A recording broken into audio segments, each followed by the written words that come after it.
Hey everyone, and welcome back to my channel. Today we are going to be going through my Q1 reading journal wrap up, I guess.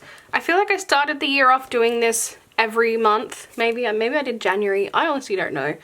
But I feel like I don't read enough to do one every month. So I thought instead I would do one at the end of the quarter, and I have been posting my month like on Instagram instead. So if you follow me on Instagram, you can still see what I'm getting up to each month, but as a YouTube video, I feel like a quarter is going to be a better option just because it's like more to talk about.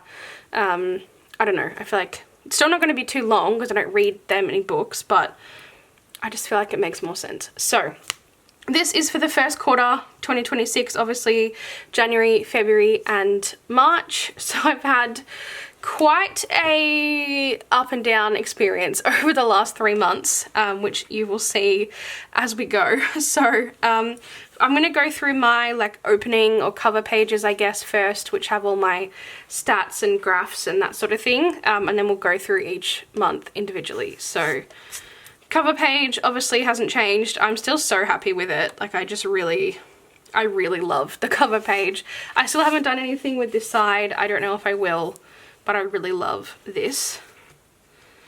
Then we go into my goals and ratings. So obviously it hasn't changed. I am pretty much right on track to read 60 books. I'm not ahead, I'm not behind. I'm like pretty much bang on.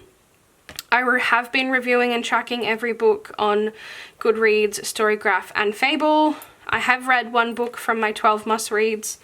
I have recorded all of my books and I haven't DNF'd yet, but I also haven't had a book that's been that bad. You'll see I haven't had the best start of the year with like loving books, but also none have been that bad that I feel like I should have DNF'd. So still a goal of mine, and then obviously my rating system is still the same. Then we get into how many books have I actually read. And this is one of the few pages that I actually stuck to the color scheme of the spread. So obviously like the safari theme is like orange, brown, green, etc. And I actually use those colors here. You'll see in a couple of other spreads I didn't, and I kind of wish that I did. So I like this. I have read 15 books, which is literally bang on track for 60. I would love to be further ahead, but I've just had a few things, as you'll see, coming up that just haven't really gone my way. So 15 books so far, on track, which is great. At least I'm not behind. Then we've got my 12 must-read books in 2026, and the way that I'm doing it is one every single month. I have an automation set up that at the end of the month, I then say, right, I'm ready for my next one, and it gives me a random book because I was having paralysis trying to pick. So this has actually been working really well for me. And it's kind of fun to not know what it's going to be, like just have it read out to me. So far, my picks have been excellent. They have been my favorite books of the month that I read them. So in January, I read The Rush by Beth Lewis. And again, I'll go into each book more a bit later on, but that was 5 stars. February, I read From Below by Darcy Coates. That was 4.75 stars. And then in March, I read Wild Dark Shore, which was 4.5 stars. So I really have been like, I don't know, so far the books that I've chosen in this list have been my favorites, which is really exciting. April, spoiler, is going to be The Phantom's Bride, so we'll see how that goes. I haven't started it yet, but so far, as I said, I am absolutely loving the books that I have come up with, which is really exciting. Then we go into the new release calendar, which obviously hasn't really changed, because if I think of a release that I want, I add it in. Obviously in October will be ACOTAR 6, but we don't know the title yet, so I'm kind of waiting until we know the title and then I'll put it in. Actually, I think I added Tempest. That's one that wasn't in there before. April, it's currently the 4th, so on the 7th, Rights of the Starling comes out, which I'm actually really excited about. The people that I've seen have an early copy have absolutely raved about it, and so I'm really excited for that one. And then we've also got The Thorn Queen, so Hasn't really changed, but I really like this spread nonetheless. And then these are the ones that I kind of wish I'd stuck to the colour scheme of the spread. I feel like they just look messy now, but it is what it is. So of the 15 books I've read, and this is my genre tracker, and if you didn't watch my setup or you don't know how I do things, these are genres that make sense to me. They're not necessarily what you'll find the book like called. For example, one of the books I marked as mystery is From Below, which is actually technically a horror, but to me it wasn't a horror, and I don't really read horror. It's more of like mystery. Mystery for me is like mystery, thriller, I guess horror, like all in one, but I understand that doesn't make sense for a lot of people, but it makes sense for me. So the most surprising, I think, is that I have only read 2 romantasy books, which romantasy was my #1 genre for a long time. I think by the end of the year, as we get going, it'll definitely pick up, but I don't know, that has really surprised me. Then we've got historical fiction, which is also my favorite genre. I've read 3. Romance is surprising because I've read 6, but it's also not surprising because when I read romance, I read interconnected standalone series, and so it's really easy to read like 4 or 5 books in one go, if you will. So I find romance is always a bit skewed, like a lot, when I don't actually read that much romance. Fantasy, again, for me, that's kind of, it can be historical fantasy. If it leans more fantasy than historical, if it leans more historical, it goes in historical fiction. Magical realism also goes in fantasy. So it's, again, very broad category.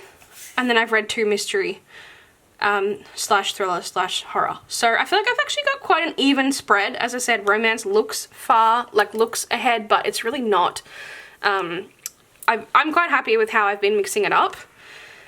Did I read today? I've tried to pick a colour that kind of represents the month, and I kind of wish I just stuck to the colours of the spread instead. I don't think it really goes very well, but that's okay. January, 22 days, February, 21 days, and then March, I had an absolute shocking month. I had a lot going on, especially at work, and I just would come home and I just didn't have the mental capacity to pick up a book. So I literally didn't read for almost the first 2 weeks. I just did not have the mental capacity. So that was disappointing, and you'll see that reflected in my stats. Unfortunately, I did read a lot lower, but I mean, life happens sometimes. That's just, I try not to take it too seriously. Life happens. Then we've got my favorite page here. And as I'm looking at this, I'm realizing I need to fill this V out. I thought I'd already done it, but I hadn't. What color have I not used too much of? Let's go light pink.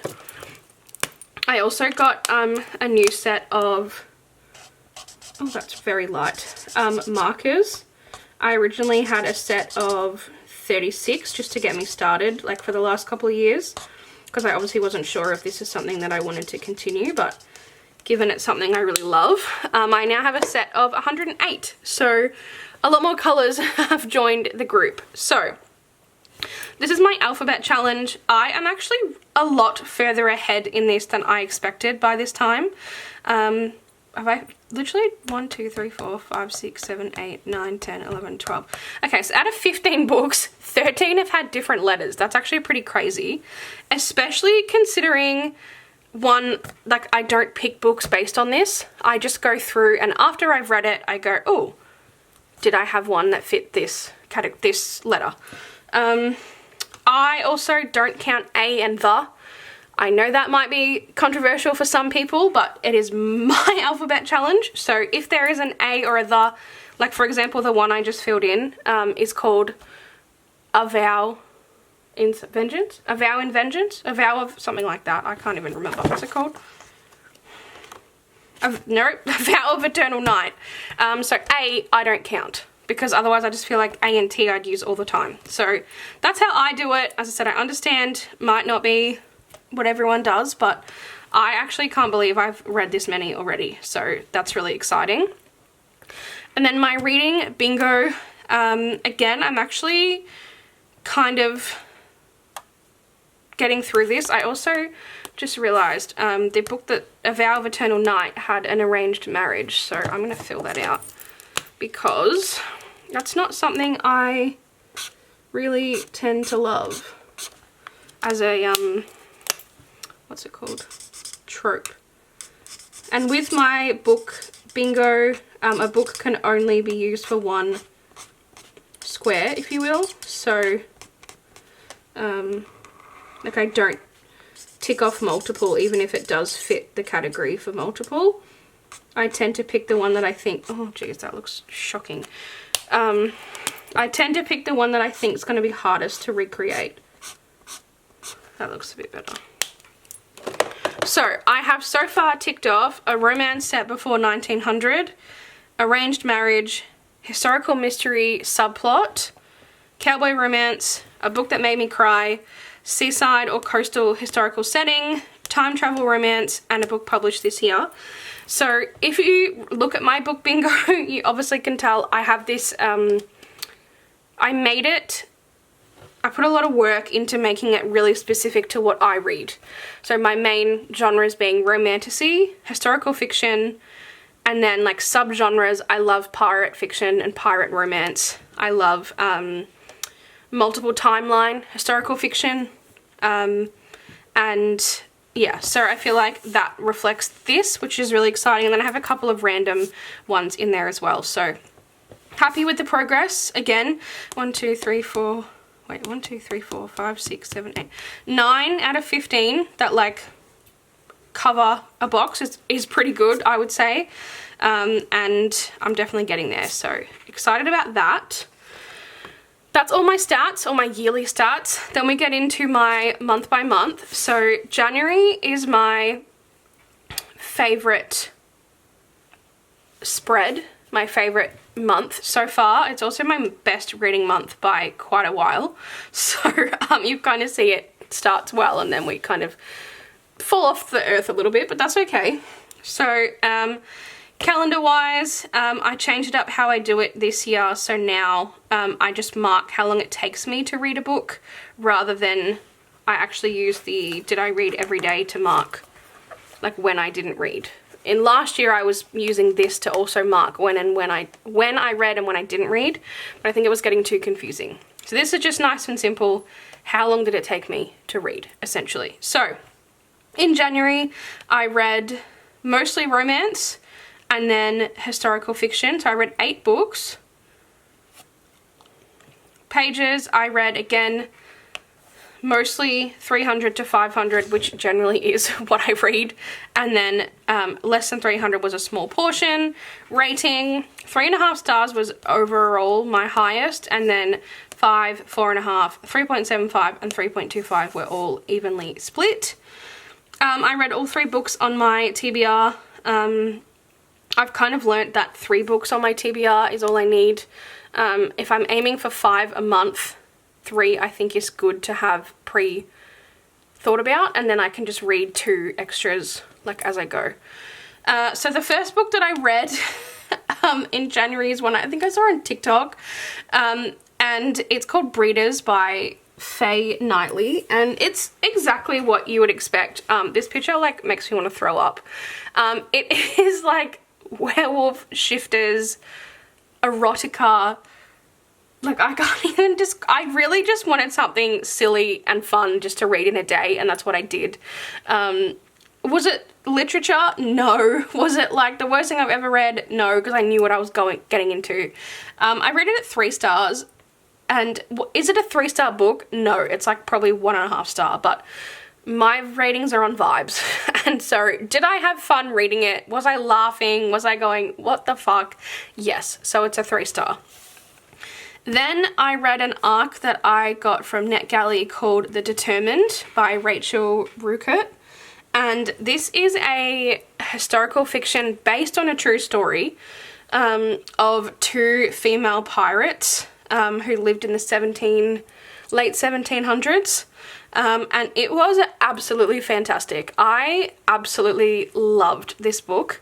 The way that it was told, and like, I can't even describe, it's kind of told as like a journalist is interviewing both of them and how their stories cross over and how they came to know each other and everything. But when you are reading their stories as they're retelling them, I was so into it that I would forget that like the person was retelling their story when it would get to like the end of the chapter, and then it would be like, okay, the journalist did this. I'm like, oh, that's right. Like their stories were so immersive and like so vivid, and it was absolutely amazing. I'd never heard of these two pirates before, but afterwards I looked them up, and like they really were pretty famous historically. I can't think of their names right now, but it's really about like female friendship in a time where that was not a thing, like female determination. And yeah, I know this is very niche and not a lot of people that I know are gonna read this, but if you have any interest in historical fiction and pirate interests you, I really would recommend it. It was absolutely fantastic, and I rated it 4.5 stars. Then I read another one of those like, what the fuck, let's just read it. Ice Planet Barbarians. I'd heard about it a lot over the years. I knew exactly what it was and what I was getting into. It was just a silly, goofy time. I don't know. Was it incredible? Was it amazing literature? No, but it was what it was, and again, it made me laugh and smile and go, what am I reading? So it was also a 3 stars. I then had this weird space that I didn't know what to do with, so I just stuck this die cut sticker in from Papershire. I don't really love it, but again, I didn't really know what else to do. I feel like my spreads, as you'll see, are not my favourite this year. I feel like I've kind of dropped the ball on them, which is really disappointing because I love the way I'm doing my monthlies, but I feel like I'm not loving these spreads. So then I read my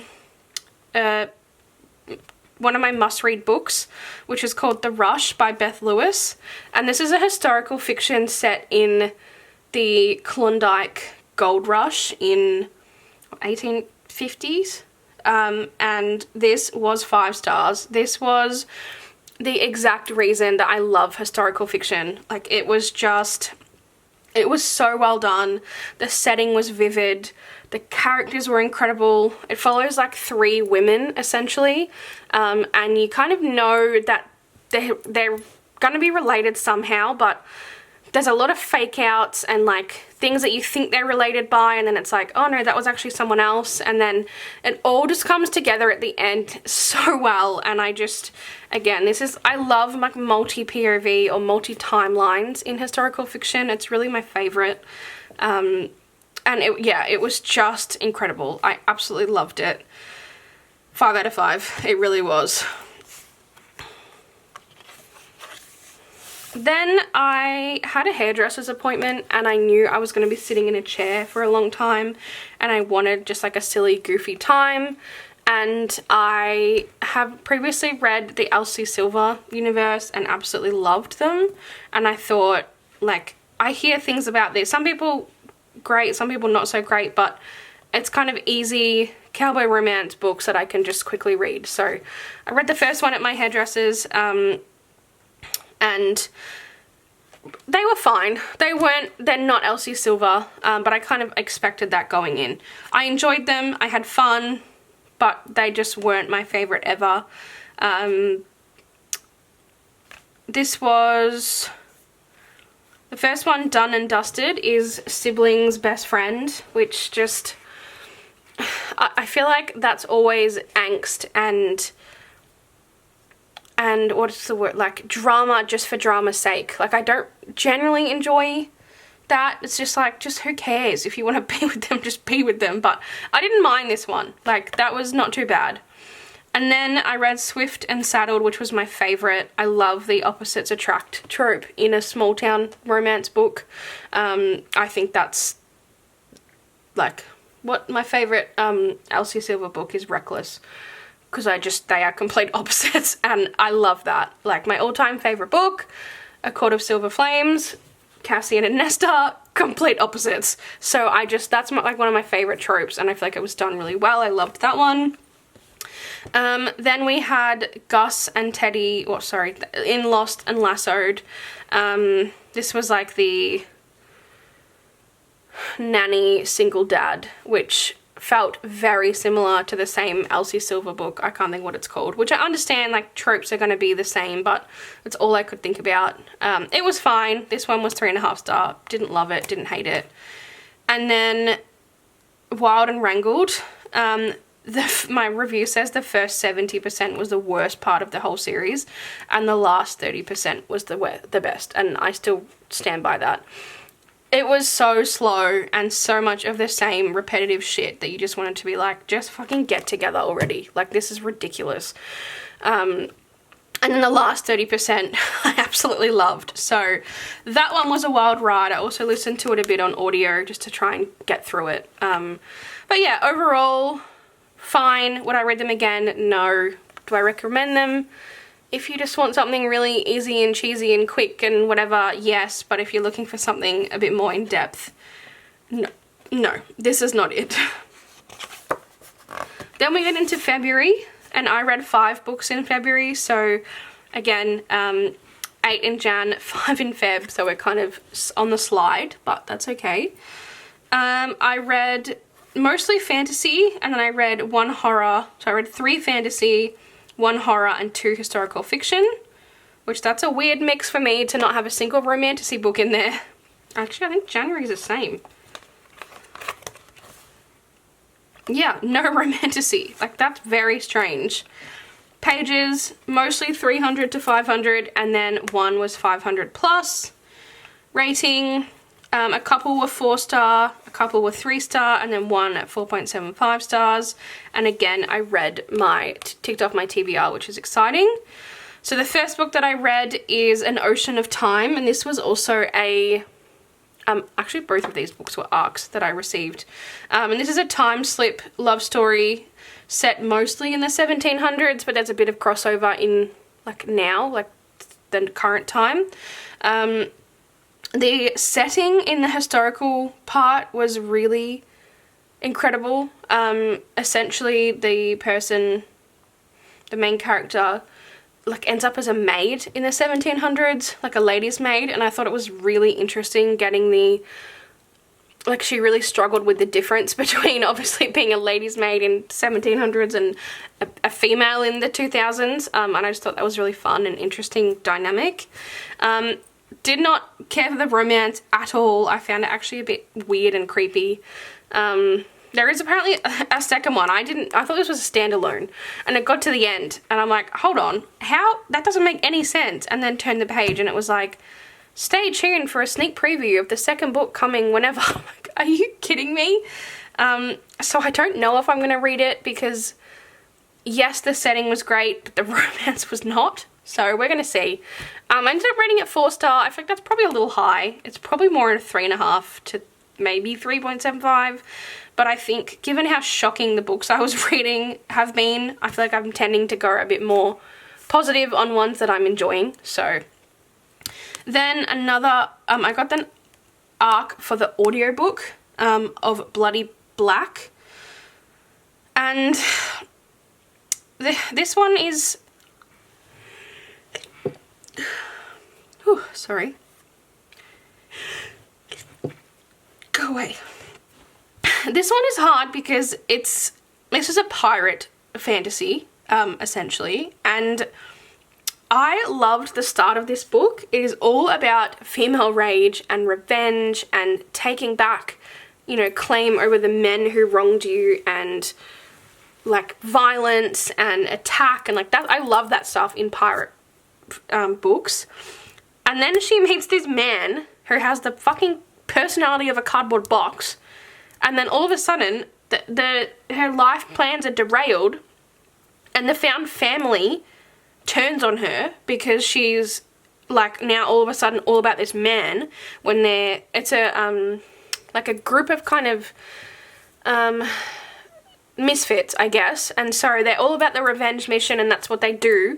And then this man comes on board and then she just changes her whole life direction, and so the crew turn on her and she turns on them, And so then the found family's gone, and now the rest of the book is just her and this man that have no chemistry, no, like, and it was the most infuriating thing. Like, they just did, she changed her whole life for this man. And there's no build-up, there's no romantic connection, and all of a sudden the found family's gone, they've turned on her, they're dead, and she never kind of fulfills her life revenge plans. And so yeah, well, in the ending it does happen, so it's like, okay, she finally gets there, but I feel like that was just an ending to kind of save the book, because it was a book of two halves and I did not enjoy the second half. Then I read my monthly pick, which was From Below by Darcy Coates, and I read this book, which is almost 500 pages, if not more, in one day. I could not put it down. It was absolutely fabulous. It's the first horror book I've ever read, but I really don't, it wasn't horror, it wasn't scary. Like, I don't know. I think it was more of a thriller / mystery, personally. It really was not horror to me, but again, I don't read a lot of horror, so maybe it was. It is about a dive team that go to this super deep shipwreck of the SS Arcadia, and try and, like, no one's ever been there before, essentially. So they're uncovering it, which is super interesting, but then obviously there's more to what's on board than what they think, and yeah, I don't know, without saying more, like, it was a really fabulous book. I really enjoyed it. The only thing that fucking let it down was the ending. There was so much, like, because it's also told from a point of view of on the ship before and while it sank, which was really interesting. And then it gets to the end, and there's one of the dive teams has a theory of what happened on board, but then they don't talk about it anymore. Like, they just move on to it's never actually confirmed what happened. And I understand sometimes mysteries are left that way for a reason, but this didn't feel, it's like, it's not going to be a second book. It's not like an interesting, oh, I wonder what happened. Like, it needed to be wrapped up and it wasn't. And so I ended up finishing the book and I was so frustrated because I spent all day reading this masterpiece and then it just had the worst ending. I'm like, wait, what? Why did it happen? What happened? Why? Yeah, like, it just really frustrated me. So unfortunately it brought it down to 4.5 star. But otherwise it's an incredible book and I still recommend it. Like, I highly recommend it if that's your thing. It was fabulous. Then I read Graceless Heart, which is a book from one of my favorite authors, Isabel Ibanez. It's her debut adult fantasy, and she writes historical fantasy, which is, again, my favorite. So it is set in the 1700s in Florence, and the setting was just so rich and beautiful. Again, I didn't love the romance. Like, I don't know what it is with me at the moment and romance, but it's just not doing it for me. This was okay, but I didn't really care. I was more there for the story, I was more there for the setting, the plot, etc. I listened to this on audio, and if you read this book, I would 1000% recommend reading this on audio, listening to this on audio. So obviously it's set in Florence, and the audiobook narrator is Italian, and so the pronunciation of the words and the towns and this, like, it's just beautiful. I absolutely loved this narrator, and I don't think they could have chosen a better narrator for a book with this setting. Like, it added to the story and the immersiveness so well. So I really, yeah, if you're going to listen to it, if you're going to read it, give it a go on audio. And I don't say that very often, but the audio was honestly probably my favorite part. Next, I read The Astral Library by Kate Quinn. I don't know, I feel like I saw this when I was looking at books I could pre-order on Amazon, like special editions, because we don't get Barnes & Noble here, so I can't get special editions. I can only get them if they're on Amazon. And this one came up, and the premise sounded really interesting. Essentially, a magical library where you can go into books, like famous books, and live in that world. And the library uses it as a way to protect vulnerable people, and then they can go and live in the world that they want to live in. So really interesting premise of like reading different books and settings and that sort of thing. But it was super disappointing. I gave it 2.75, which is my lowest in a while. I did not like the language the female main character kept using. Like when she was in the current timeline, I didn't like her. I didn't like the language, the way that she spoke, the way that she thought. Her inner monologue was just awful. And again, I didn't even write it, but the romance was so terrible. Like I don't know what is going on with me and romance, but it's getting worse. So I really didn't like this book. Not for me. Then we get into March, which is deplorable. As I mentioned, a lot was going on for me, so I just did not have the mental capacity to be reading, which is why the first part of the month I just wasn't reading.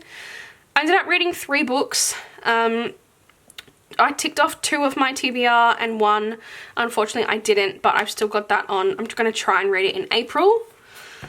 So I also used colours that are super dark so you can't read anything. Like I just feel like I really fucked this up.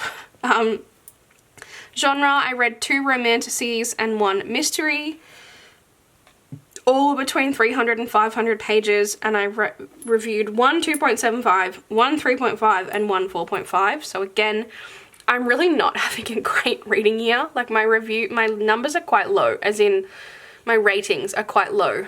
And then you can see, like, because I didn't love the books, I didn't know what... They're also both, that one's an ARC and that one's only just come out, so there's no fan art. And I needed a full page for this book. So I feel like I hate this page, but I don't know how to fix it. Anyway, I read The Trident and the Pearl, which essentially is like a seafaring romantasy. Again, a really great premise between a queen and a god, but something about this writing from this author, I just couldn't visualize anything. There's a lot of like monsters or creatures, and they're literally described as the creature. Like, the creature came out of the water. The creature did... Like, what am I imagining? Is it a fucking sea serpent? Is it a spider? Is it the creature? And so, like, things like that, I just really struggled to visualize. And for me, visualizing and being in the world is like most of what I love about reading. And so this one really just didn't work for me. And surprise, surprise, I fucking hated the romance. So there we are again. 2.75, very disappointing. Moved on. Then I picked up the Vow of Eternal Night, which I actually found in an airport. I needed like a quick new read, and it had sprayed edges, which we don't get very often here, so I picked it up. It's a Beauty and the Beast retelling, so I knew what I was getting into with vampires though, and it was fine, but it was really nothing that hasn't been done before. And I know that's funny to say when you're going into a retelling, like obviously it's that, but I've read other Beauty and the Beast retellings, one obviously a very famous one, but other ones as well that do feel different. Yes, you can kind of see the tie back, but they are different and unique. This one was not. And then at the end of the book, probably 70% in, I felt like I was reading ACOTAR. There's a queen, there's a human, there's a curse. It was very similar. So I'm like, okay, not only have we gone from Beauty and the Beast, now we're just gone to ACOTAR. So I enjoyed it. Like, it was fine. I read it on holiday, but would I recommend it? Probably not. It was just fine. And then I read Wild Dark Shore, which was my pick for March, and this was absolutely incredible. This was such a good book, and I don't even know how to describe it, honestly. It was gut-wrenching. I had to put my Kindle down multiple times. I read this while I was on holiday and we were at the pool, and I literally had to put my Kindle down and go, what the fuck, multiple times. Or like, are you kidding? How is he alive? Or how is he dead? And then the ending, I just went like, I need a happy ending, and so this ripped my fucking heart out. But no, it was incredible. A really powerful book about climate change, and the like effects of that, and you know where we're going, but also just the emotional side of things. The characters are really learned to like love and get to know, and so many fake outs, and I am one who falls for every single fake out ever, so I don't know if they're actual fake outs, but I fall for them every time. And so there was a lot of, yeah, as I said, what the fuck. I rated it 4.5 stars only because, one, I like a happy ending and it wasn't a happy ending, but two, I don't know if it was the 5-star feeling. It was amazing, but I just don't know if it was that, yeah, 5-star. But absolutely incredible. I'd really recommend if you want to change up and read something different. Also love that she's an Australian author. I don't feel like I get to support Australian authors very often, so yeah, loved that. And then we're on to April, as you can see. So that is my Q1 reading journal flip through. So hopefully you guys enjoyed that and it's something you might like to see going forward. But yeah, thank you for watching and I'll catch you next time. Bye!